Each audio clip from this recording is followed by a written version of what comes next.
Hello there guys, and welcome to the second presentation, a second contact with the brand new Dacia Duster over here on my channel. The first time I showed you this car was back in 2023 when I traveled to Portugal to see it for the first time, and that was a static presentation. I didn't get to drive it back then, but now that it has been officially released and deliveries have kicked off in certain parts of the world, I can drive it and give you my full review and my full thoughts about it. And I parked it like this, not by accident. I was trying to replicate an off-road setting over here in a busy city. I couldn't find any a terrain that was, I don't know, even more challenging for this car right here in the heart of Bucharest. Now, what I should point out is that we are in Romania. We are testing this car in Romania where it is being built. So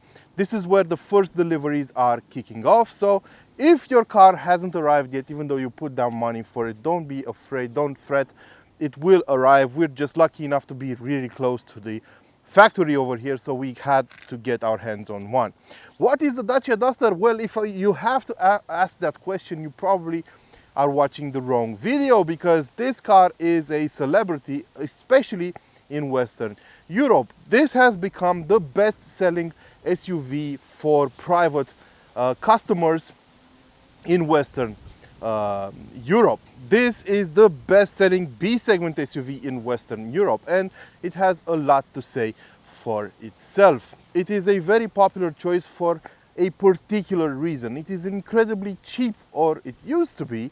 We'll talk about that later on.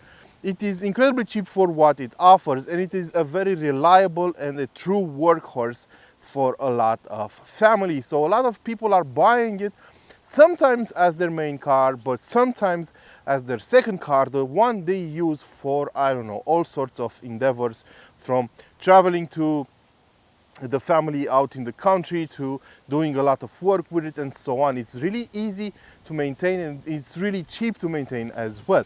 Now, one of the favorites for a lot of customers previously was the DCI, the diesel engine, which was very frugal. Well, that's no longer on offer on the new model, and that's because this car has to be prepared for the Euro 7 regulation, and that engine, the 1.5 liter diesel engine, is not going to be compliant with the latest norms.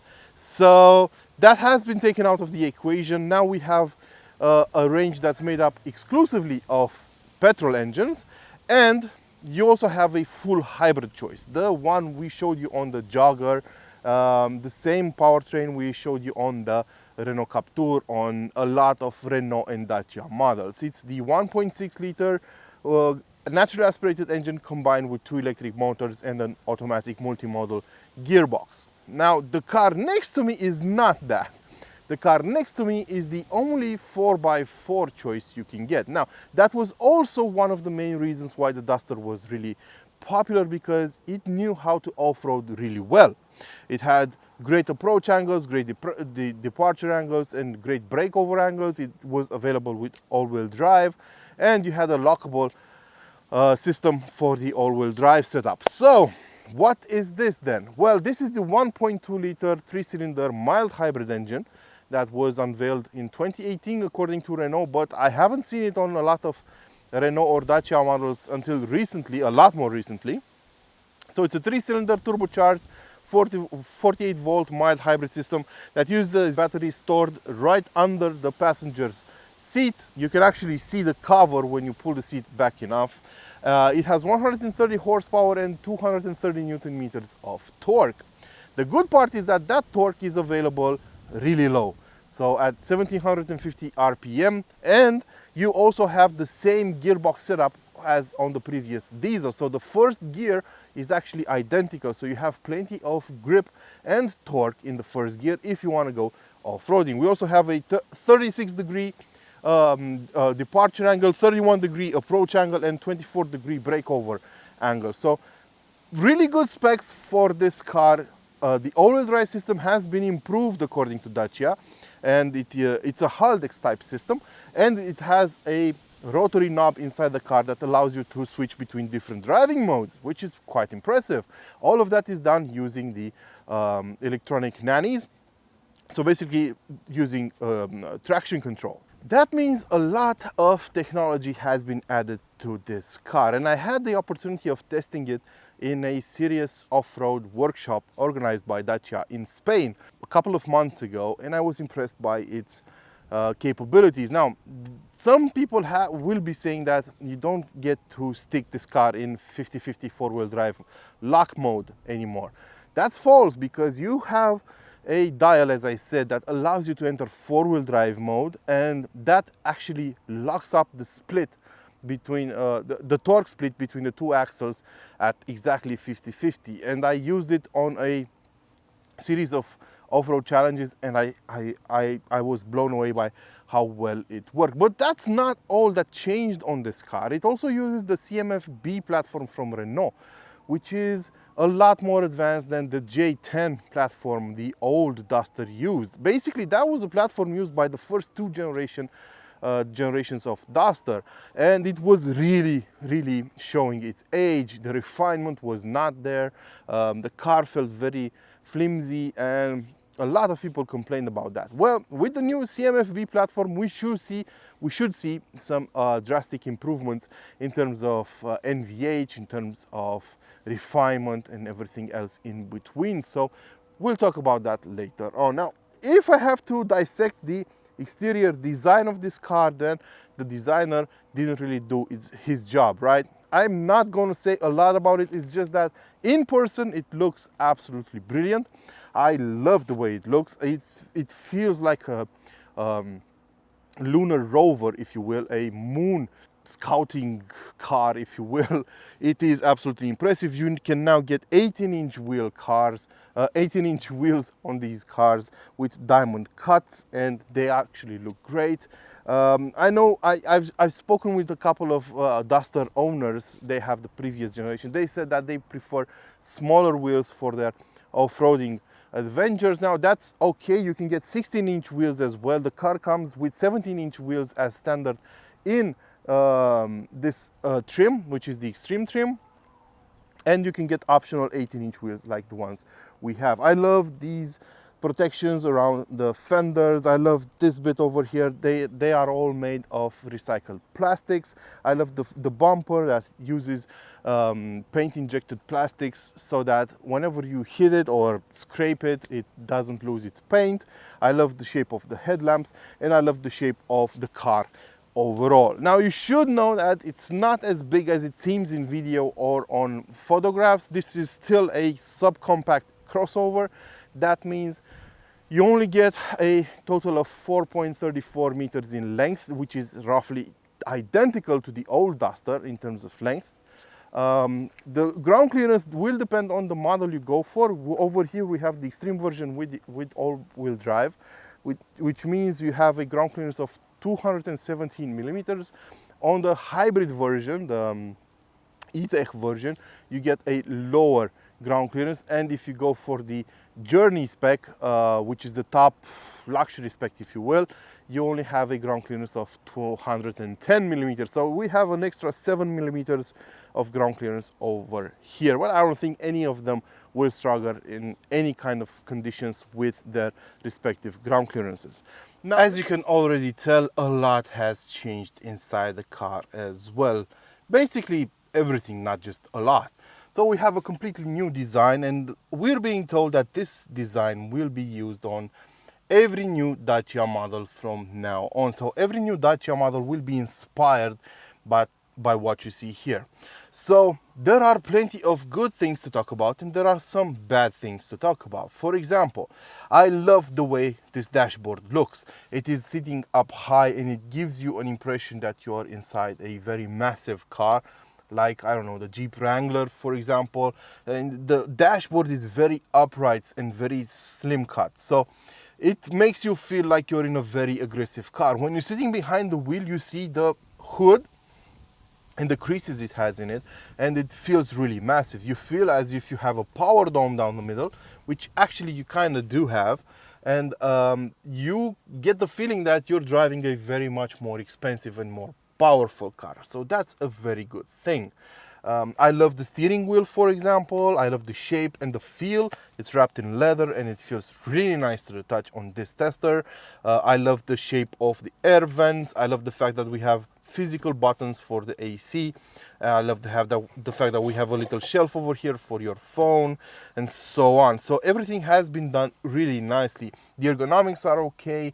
I could find everything I need. I like the fact that you have a configurable driving mode which allows you to turn off the speed warning signal, and you can activate it every time you get inside the car by using a simple button located over here on the left side of the steering wheel. So everything feels really nice and really well thought out. I like this upholstery for the roof liner, which is a sort of gray, but it feels really nice to the touch. It's different from the usual khaki or brownish color you get in a lot of low spec cars, low entry level cheap cars, if you will. There are some Easter eggs as well. We have a small Duster figurine on the right hand lower side of the windshield, so plenty of good things to talk about. Now, if I'm to complain about something, well, it's the build quality. The materials used are hard plastics in a lot of places.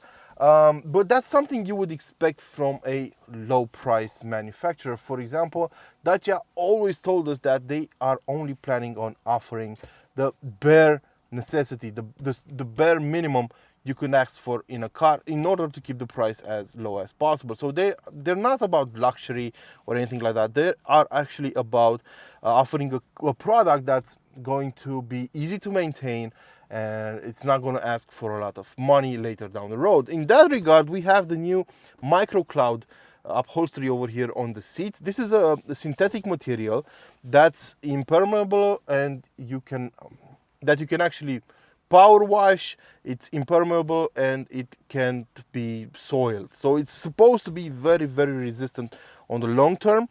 And I can see that. I mean, it is made to be very durable, and I think it's going to withstand the test of time. You can throw anything on it and you can clean it really easily. The problem I have with it is the fact that during hot summer days like the one we're experiencing today, you will sweat a lot. It somehow heats you up, in a way I didn't really expect. Unfortunately, you don't have ventilated seats on a Dacia. That's obvious. You do get heated seats if you want to, but this material is not the one I would go for because I also sweat a lot, so it really isn't perfect for me. But maybe it is for you. You should go check it out. Sit in a car like this in a hot day, see how it feels, if it's breathable enough for you. Now, in terms of technology, we have plenty to talk about. So, for example, we have a new infotainment system, which is absolutely brilliant in my book. It works great. I love the resolution, the graphics of the system. It's absolutely perfect. You have wireless connectivity for your phone, no matter which side you're on. You have active driving systems. You have 360 degrees cameras. The quality of the cameras could be better, but I've seen worse on cars with higher price tags. So it's fine by me and it works absolutely great. Behind the steering wheel, we have a display. It's not the first Dacia with a display for the instrument cluster, but it is the first one that has a full display. So on other cars, you had a partially digital display and some analog bits on it as well. This one is fully digital, works great, has 3 ways of showing you valuable data about the car, and I think it works great. Now, Dacia also introduced a new thing called U-Clip. It's a set of accessories that can be used with a set of certain points located around the car. For example, right next to the infotainment screen, I have a hook, sort of hook, where I can hook up this accessory. This is a phone holder, as you can probably tell, and I can just hook it over here, and that's it. And if I don't want it over here anymore, I take it off, and I can put it over here, for example, where I have another hook, and so on and so forth. I cannot hook it right now, of course I cannot, but you get my point. So you get a couple of accessories that can fit all around the car. Over here in the back as well, you have a couple of anchor points in the boot as well, so you can buy those accessories. And I think it's a really smart idea because it gives you the option of buying as much as many accessories as you want to, but you also get these hookup points all around the car. In terms of space, I have plenty of space. I'm 6 feet tall and 250 pounds. The same goes in the back. If I adjust my seat in my comfortable driving position, I can actually fit in the back.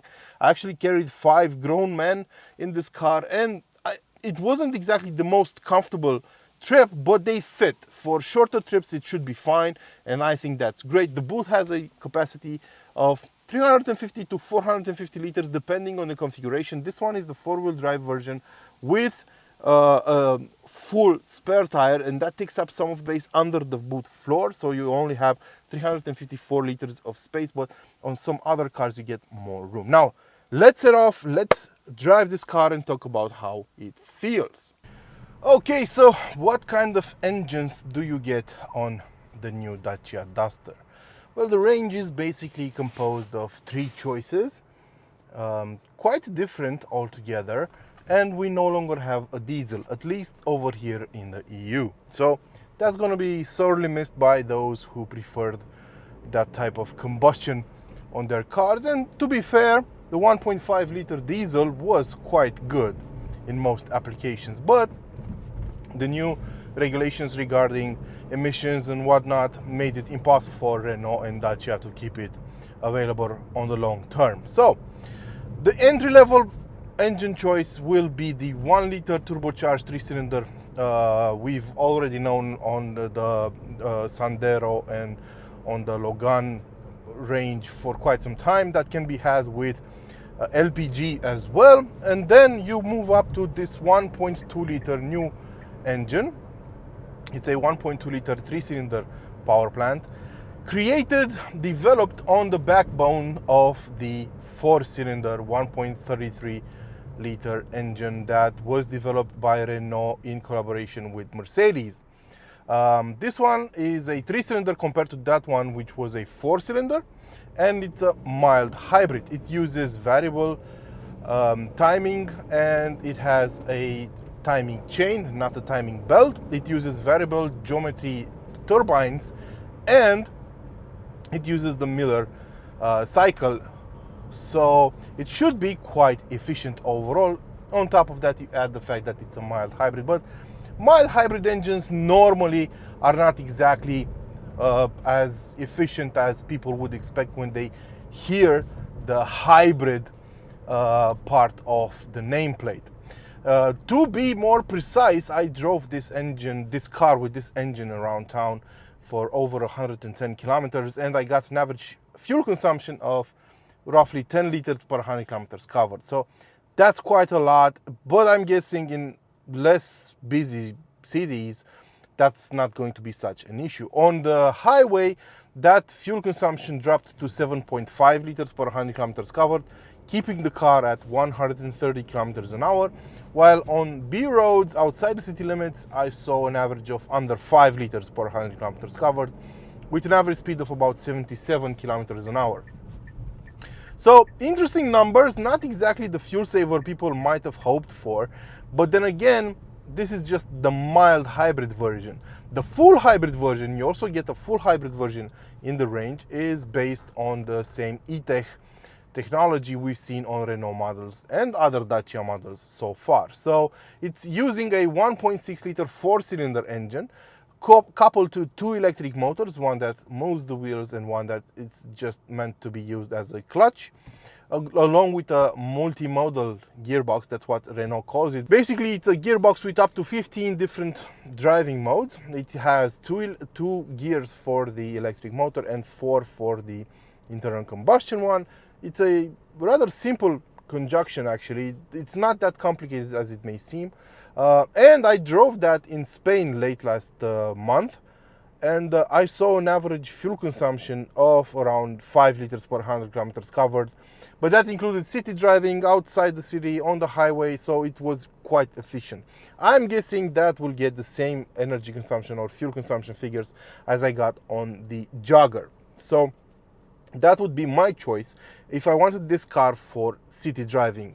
Otherwise, if you're looking for a Duster that's going to be used on off-road or in different scenarios like that, for example, mainly outside the city, this is the one to get, because this is the only one you can have. This engine, the 1.2 liter engine, is the only one you can have with all-wheel drive. So now we have a selector over here that allows us to switch between different driving modes. Basically what it does, it decides how the torque is split between the front and the rear axle, and using traction control systems, the advanced traction control system this car has, it can be adjusted for mud, ruts, for snow, and you can actually hook it in a four-wheel drive lock mode, just like you would on the old Duster, and have the power split 50-50 between the two axles. If you want to use it, you can use it, of course, but it's just like it's mainly aimed at using this car, you know,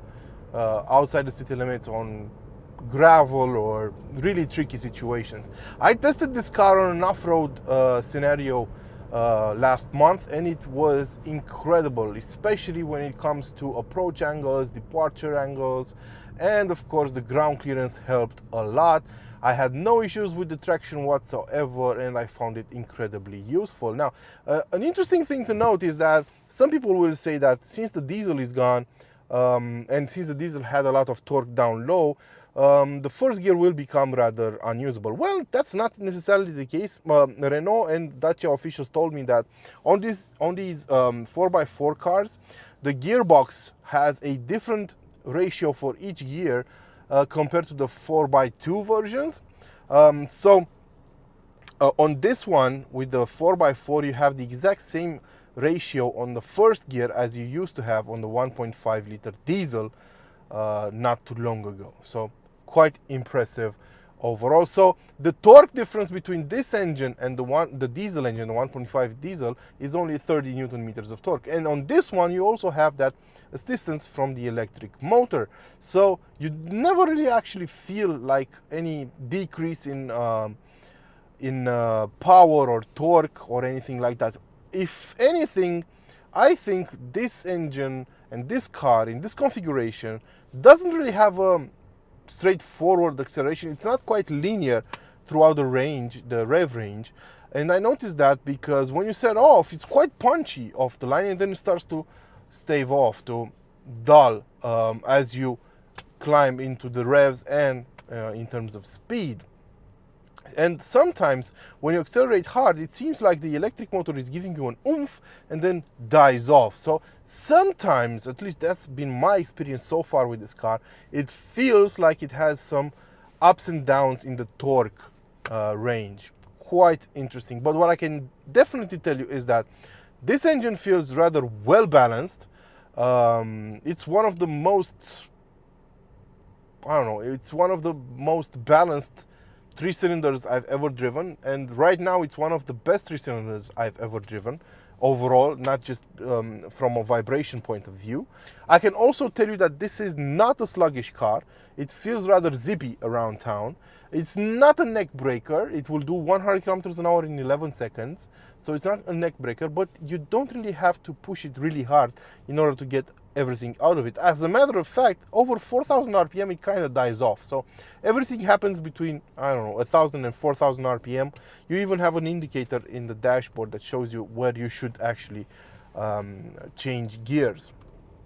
But overall, it's really not a bad engine. Now, in terms of suspension, it is a huge improvement compared to the outgoing model. The fact that Dacia is now using the CMF-B platform shared with Renault shows a lot. It is a lot more refined. It's a lot quieter inside, well sound insulated. I mean, it's not on 7 Series levels, but it is a huge improvement compared to the previous generation. And the suspension in particular is quite impressive overall, because it does filter out all the bumps in the road and all the cracks and everything rather nicely. You don't hear any suspicious noises out of it, and it performs admirably in my book. As for the sound insulation, well, at about 130 kilometers an hour, yes, there will be some white noise inside the cabin, but it's not as bad as it used to be. There have been steps made in the right direction, if you ask me, in that regard. The one thing I can't really say I liked is the clutch feel. Now this is an issue I've had with Renault and Dacia models for a long time. Now the clutch on these cars is absolutely numb. You don't really feel when it hooks up or unhooks, if you will. So getting the right anchor point whenever you change gears is quite tricky. You need to really get used to it. I'm in my third day of driving this car and I still can't say I am perfectly accommodated with it. I can't really say that I know exactly where it hooks up or it doesn't. So that's a tricky bit. That's some of the old Duster still remaining inside the new Duster, if you will. Some remnants of the old Duster inside the new Duster. The brake pedal is quite great actually, because it's not too soft, it's not too mushy, it's just right and in between. I think I got used to it very easily. The gears are nicely set up and they are quite close together, so you don't really have a long throw whenever you change gears. So quite okay. I love the driving position compared to the old Duster where you felt like you sat on top of the car. This time with the seat adjusted all the way down, you sit a lot lower. Now the door cards did actually grow in size. They are taller now, so that could actually contribute to the feeling you get. But overall, you feel like you're in a lower car. You feel like you're in control like all the time, and that's absolutely great in my book. And the seats are a lot more comfortable as well. And the windows have shrinked.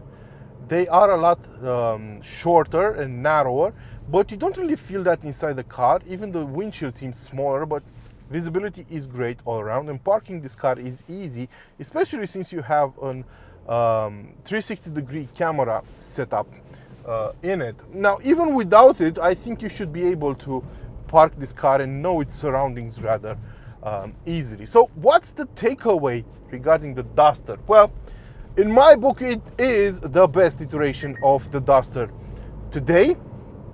The incremental upgrades that have been done to it are huge, and I think it is a great car overall. It looks great, it drives absolutely okay, and I think it has all the technology you could possibly need on board, and everything Dacia promised, they delivered. Now this has, as Dacia always said, the bare minimum. It offers the absolute, this car actually offers the essentials. Dacia always said it only aims at offering everything you need, everything that's essential for your well-being, and I think this car delivers. Now pricing will vary depending on the market. Well, it's for the cheapest model, the pricing starts at under 20,000 euros. But one like this, with all the options on, the extreme version, all-wheel drive and so on, will cost you about 27,000 euros. Is that too much? Are the competitors a better deal? Competitors like the Suzuki Vitara or the Suzuki SX4 S-Cross or the SsangYong Tivoli or the Chinese rivals MG ZS, or maybe even Peugeot 2008. It has comparable pricing, at least over here in Romania. So which one would you get and why? What do you think about the new Duster? I'm looking forward to your comments in the comment section below. Until next time, don't forget to feed your passions. Ciao.